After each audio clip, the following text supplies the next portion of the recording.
Hello friends, मैं हूं आमिर और स्वागत करता हूं अपने नए YouTube channel study with motivation में। और जैसा कि आपके एग्ज़ाम चल रहे हैं और आपका मैथ्स का एग्ज़ाम होने वाला है, तो मैथ्स में एक टॉपिक है प्रोबेबिलिटी, प्रायिकता, जो कि बहुत ही इंपॉर्टेंट है। 10 मार्क्स की पूछी जाती है प्रोबेबिलिटी। तो इसी से रिलेटेड मैं आज आपको एक क्वेश्चन बताने वाला हूँ जो श्योर शॉर्ट आने वाला है।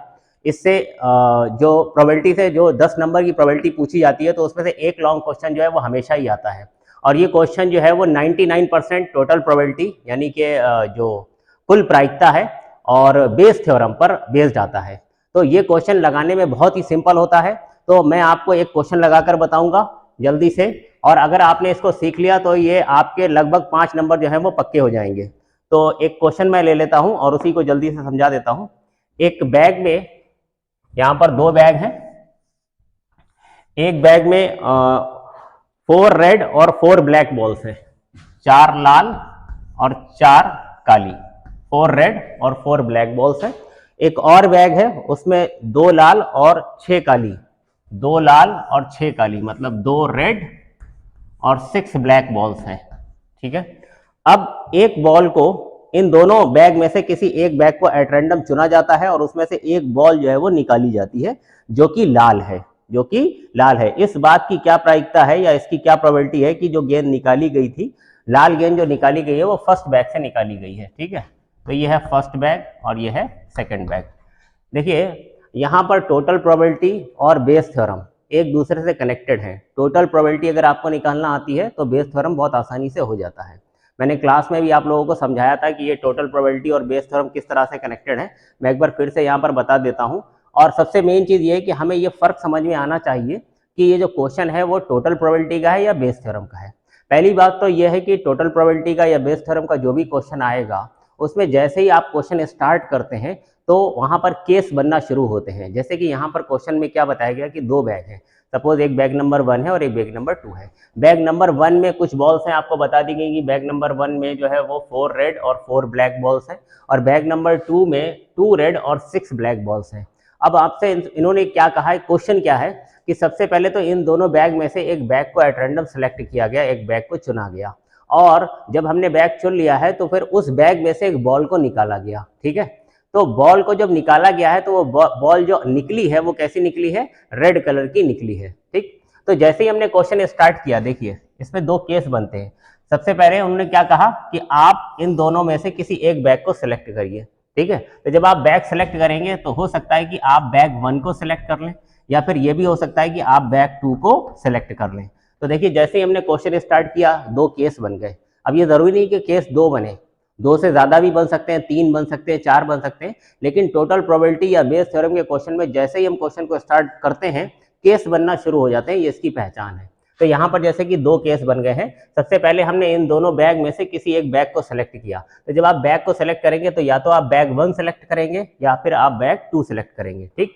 अब अगर आपने बैग 1 सेलेक्ट किया है, उन्होंने क्या कहा कि इन दोनों बैग को सिलेक्ट करने के बाद इसमें से एक बॉल निकाली गई, और वो बॉल जो है वो कैसी आई है, लाल बॉल निकली है, रेड कलर की निकली है। तो मेरा कहने का मतलब यह है कि अगर आपने बैग 1 को सेलेक्ट किया है, बैग 1 को सेलेक्ट किया है, तो क्या इसमें से लाल गेंद, रेड बॉल निकाली जा सकती है? निकाली जा सकती है।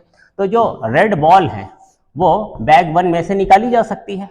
लेकिन अगर मैं बैग 2 सेलेक्ट करता हूं तो क्या बैग 2 में से रेड बॉल निकाली जा सकती है? तो रेड बॉल तो यहां भी है, इसमें से भी रेड बॉल निकाली जा सकती है। तो ये जो रिजल्ट है, एंड रिजल्ट, ये बैग 1 से भी हो सकता है और बैग 2 से भी हो सकता है। अगर देखिए टोटल प्रोबेबिलिटी का क्वेश्चन आता है तो आपसे एंड रिजल्ट की प्रोबेबिलिटी पूछी जाती है। ठीक है। वो अगर ऐसा करते इस क्वेश्चन में, वो इस तरह तरीके से अगर पूछें कि 2 बैग हैं, एक में 4 रेड 4 ब्लैक, दूसरे बैग में 2 रेड और 6 ब्लैक बॉल है, और इन दोनों बैग में से कोई एक बैग एट रैंडम सेलेक्ट करिए और उसमें से एक बॉल निकालिए।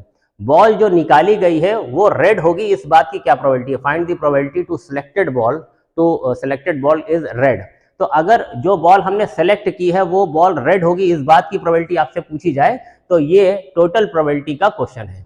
लेकिन अगर वो एंड रिजल्ट बता दें आपको, जैसा कि इस क्वेश्चन में कहा गया कि पहले तो 2 बैग में से एक बैग आपने सेलेक्ट किया है, और बैग सेलेक्ट करने के बाद उसमें से एक बैग जो सेलेक्ट किया गया उसमें से एक बॉल निकाल ली गई है, वो जो बॉल निकाली गई है वो रेड है, ऐसा उन्होंने बता दिया है, ये तो बता दिया है कि रेड है। अब इस बात की क्या प्रोबेबिलिटी है कि ये जो रेड बॉल निकली है वो बैग 1 से निकली है। तो अगर वो बीच में आपको भेज दें, पीछे भेज दें, है ना, बैकवर्ड भेज दें, यहाँ की प्रोबेबिलिटी पूछें, तो ये बेस थ्योरम है। इसीलिए बेस थ्योरम को हम रिवर्स प्रोबेबिलिटी भी कहते हैं, क्योंकि एंड रिजल्ट उसमें बता दिया जाता है, वो पीछे आपको बीच में भेज देते हैं और यहाँ की प्रोबेबिलिटी पूछते हैं। वैसा भी पूछ सकते थे कि रेड बॉल तो आ गई है, इस बात की क्या प्रोबेबिलिटी है कि वो बैक 2 से निकाली गई है। तो अगर वो आपको बीच में भेज दे तो इसका मतलब यह है कि ये क्वेश्चन बेस थ्योरम का है। ठीक है, तो पहले तो मैं आपको ये बताता हूँ कि ये आपको अगर एंड रिजल्ट रेड बॉल आने की प्रोबेबिलिटी निकालनी होती तो हम कैसे निकालते हैं। मान लो कि वो ये कहे कि find the probability to select a red ball, इस बात की क्या प्रोबेबिलिटी है कि जो बॉल निकाली गई वो रेड है। तो इसके लिए पहले ये देखिए, बैग 1 को जब आपने सेलेक्ट किया था, ये जो आपने डायग्राम बनाया है, इसमें आप सारी आर्म पर प्रोबेबिलिटी लिखिए। जब आप यहाँ से स्टार्ट कर रहे थे तो आपने बैग 1 सेलेक्ट किया था, क्योंकि 2 बैग हैं। अब इन 2 में से किसी एक बैग को सेलेक्ट करने की प्रोबेबिलिटी क्या होगी। जैसे बैग 1 को सेलेक्ट करने की प्रोबेबिलिटी क्या है, 1/2, क्योंकि 2 बैग हैं, इनमें से बैग 1 को सेलेक्ट करने की प्रोबेबिलिटी क्या होगी, 1/2। इसी तरह से बैग 2 को सेलेक्ट करने की प्रोबेबिलिटी क्या है, वो भी 1/2 है। तो पहले आप इसको यहाँ पर लिख दीजिए। अब अगर आपने बैग 1 सेलेक्ट कर लिया है, बैग 1 सेलेक्ट कर लिया है, तो इसमें रेड बॉल आने की प्रोबेबिलिटी क्या है।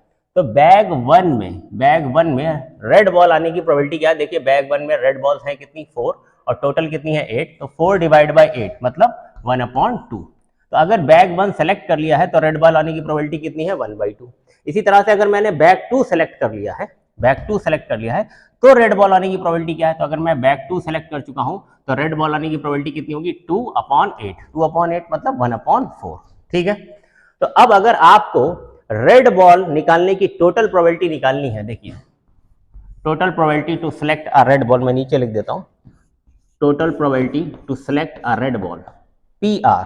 ठीक है, ये अगर आपको निकालना है तो आपको करना क्या होगा, इसकी ये जितनी भी आर्म है इनको आप मल्टीप्लाई करेंगे और बीच में क्या करेंगे, प्लस का साइन लगाएंगे। जैसे 1/2 इंटू 1/2, 1/2 इंटू 1/2, और फिर उसके बाद प्लस 1/2 इंटू 1/4, 1/2 इंटू 1/4। ये हमारा जो है वो फाइनल आंसर है। ये कितना हो गया, 1/4 प्लस 1/8, 1/4 और प्लस 1/8। इसे सॉल्व कर दीजिए, ये आपका आंसर है।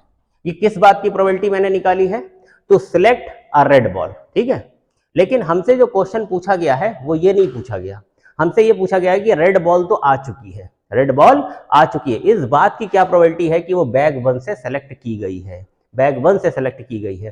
तो देखिए बैग 1 से सेलेक्ट, इसमें जो प्रोबेबिलिटी हमें निकालनी है वो किस बात की निकालनी है, देखिए रेड बॉल तो आ चुकी है, रेड बॉल तो आ चुकी है, इस बात की क्या प्रोबेबिलिटी कि वो बैग 1 से सेलेक्ट की गई है।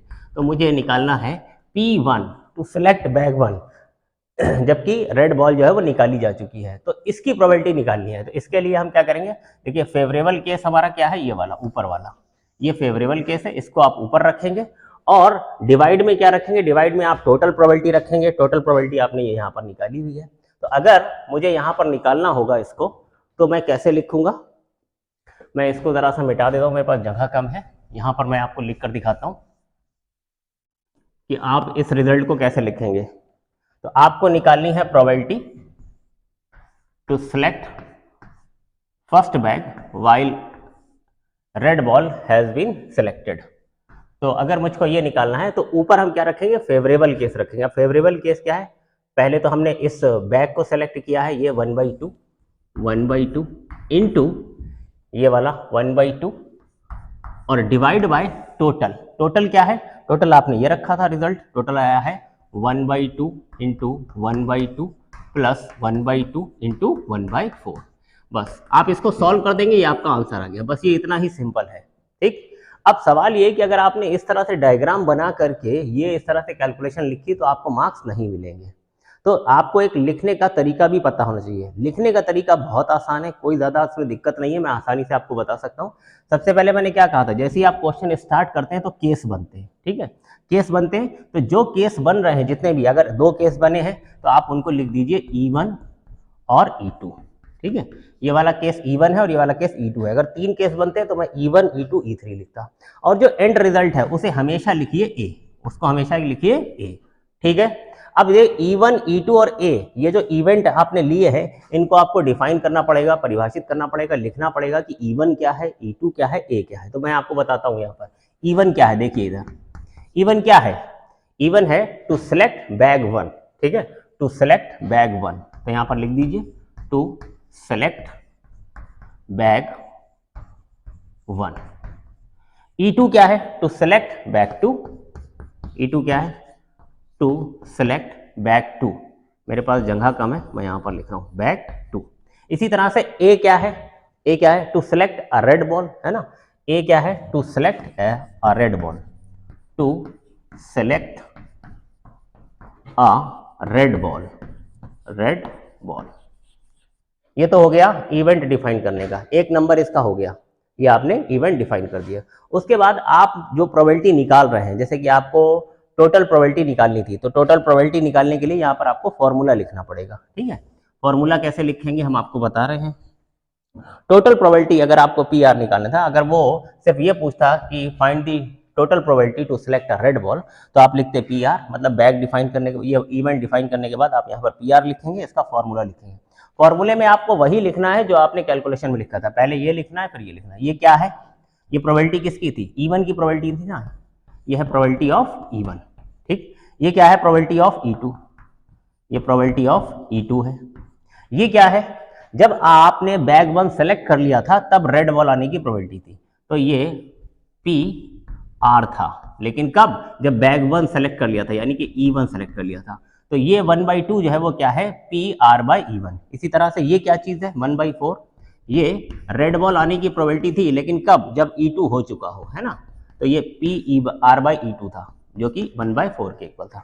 तो अब इसी चीज को बस यहाँ पर आपको कॉपी पेस्ट कर देना है। क्या लिखना है? P E one multiply P R upon E1, P R by E1 plus plus, देखिए इनके इनके बीच मल्टीप्लाई होती है, जब हम नेक्स्ट ब्रांच में जाते हैं तो प्लस लगाते हैं, प्लस ये क्या है? पी ई टू और multiply P R by E2, P R by E2, ठीक है। अब आप यहां पर यही कॉपी पेस्ट कर दीजिए। पी E1 की जगह पर क्या रख देंगे? 1/2, पी आर बाई E1 की जगह पर क्या रख देंगे? 1/2 प्लस पी E2 की जगह पर 1/2 और पी आर बाई E2 की प्लेस पर 1/2, और कैलकुलेट करेंगे तो total probability to select a red ball आ जाएगी, ठीक है। अब रही बात बेस थ्योरम की, अगर उसने ये पूछा होता था कि रेड बॉल आ चुकी है, इस बात की क्या प्रोबेबिलिटी है कि वो बैग 1 से सेलेक्ट की गई है, तो इसके लिए आपको क्या करना पड़ेगा? फॉर्मूला आपको लिखना पड़ेगा इसके लिए भी। इसका फॉर्मूला कैसे लिखेंगे मैं यहां बता रहा हूं आपको।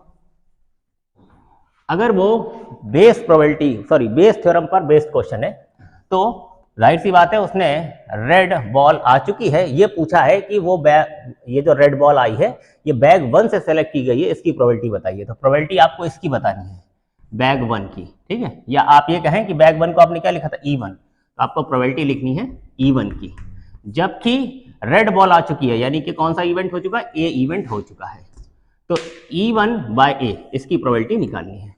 इसको निकालने के लिए हमेशा देखिए, प्रोबेबिलिटी निकालने के लिए फेवरेबल को ऊपर रखा जाता है, टोटल को नीचे रखा जाता है। तो फेवरेबल केस कौन सा है हमारा? ये वाला, ठीक है, ये फेवरेबल है, ठीक है। इसको ऊपर रखेंगे, तो ऊपर क्या रखेंगे? P E one multiply P R by E1, P R upon E1, ठीक है, ये फेवरेबल होगा। और नीचे क्या रखेंगे? नीचे टोटल प्रोबेबिलिटी रखेंगे, total probability to select a red ball, P R रखेंगे। और पी आर क्या था? पी आर ये था, ये है टोटल प्रोबेबिलिटी। हमने आपको टोटल प्रोबेबिलिटी लिखने का तरीका बताया, ये उठाकर यहां पर लिख दीजिए। क्या आएगा? पी E1, टोटल प्रोबेबिलिटी कैसे आएगी? इसकी मल्टीप्लाई इससे प्लस इसकी मल्टीप्लाई इससे, ये टोटल प्रोबेबिलिटी है तो वही लिख रहा हूं, P E1 multiply P R upon E1, R upon E1 और plus P E2 into P R upon E2, P R by E2। देखिए एक नंबर आपका था इवेंट डिफाइन करने का, एक नंबर होता है फॉर्मूला का, और एक नंबर आपकी इस कैलकुलेशन का होगा जो आप यहां पर इसके बाद रखेंगे। अब इसके बाद अगर मैं इसको मिटा दूं, आप इसको नोट कर लीजिएगा, वीडियो को पॉज करके मैं इसको हटा देता हूं। कॉपी पेस्ट करना है बस आपको, कुछ ज्यादा टेंशन नहीं लेनी है, ठीक है। हमने आपको बताया था पी E1 कितना आया था, यहां पर लिखा था P E1 1/2 into R by E1, यहां पर कितना आया था? इधर ये भी 1/2 आया था, डिवाइड बाय नीचे क्या लिखेंगे हम? P E1 P R by E1, तो वो भी 1/2 इंटू 1/2 और plus P E2 into R by E2, तो पी E2 कितना है? 1/2 और ये r/e2 कितना था 1/4। बस इस कैलकुलेशन को आप सॉल्व कर देंगे। यहाँ पर 1 नंबर आपकी कैलकुलेशन का, 1 नंबर होता है आपके फाइनल रिजल्ट का। ठीक है, फाइनल रिजल्ट लिखना जरूरी होता है, 1 नंबर उसका होता है। तो टोटल 4 मार्क्स, अगर 6 मार्क्स में क्वेश्चन पूछा जाएगा तो इवेंट के 1.5 मार्क्स, फॉर्मूला का 1.5, कैलकुलेशन का 1.5 और 1.5 आपका एंड रिजल्ट का। तो एंड रिजल्ट क्या है, therefore probability that red ball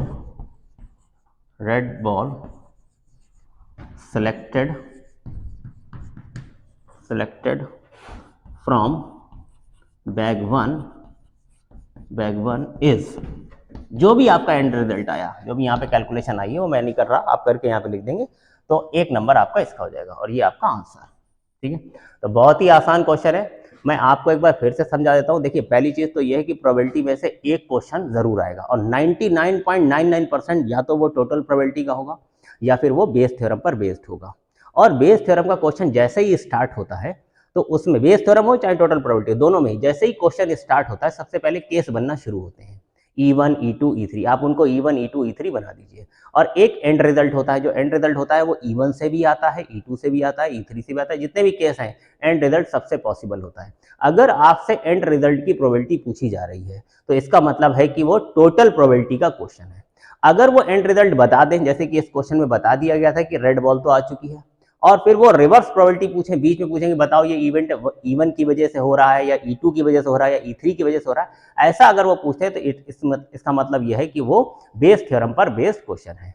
तो आसान तरीका है आपका। ये जो क्वेश्चन मैंने लगाया था ये एनसीईआरटी की 13.3 का क्वेश्चन है, एक्सरसाइज 13.3 है। ये 13.3 में एक क्वेश्चन नंबर था 2, सेकेंड क्वेश्चन था एनसीईआरटी का। ठीक है, जितने भी क्वेश्चन है एनसीईआरटी के, जितने भी क्वेश्चन है सारे के सारे क्वेश्चन इसी तरीके से होने वाले हैं, बिल्कुल भी डिफरेंस नहीं आ रहा है। हर एक क्वेश्चन इसी मेथड से हो रहा है, बिल्कुल सिंपल इसी तरीके से हो रहा है। आप उसका ट्री डायग्राम बनाइए, वो रफ में बनाइएगा, यहाँ पर इवेंट डिफाइन करिए, फॉर्मूला लिखिए, कैलकुलेशन लिखिए, रिजल्ट लिखिए, आपका आंसर आ जाएगा। ठीक है, तो उम्मीद है कि ये क्वेश्चन आपको अच्छे से समझ में आया होगा। अगर कोई प्रॉब्लम आ रही है तो कमेंट में जरूर बताएं। Thank you, best of luck.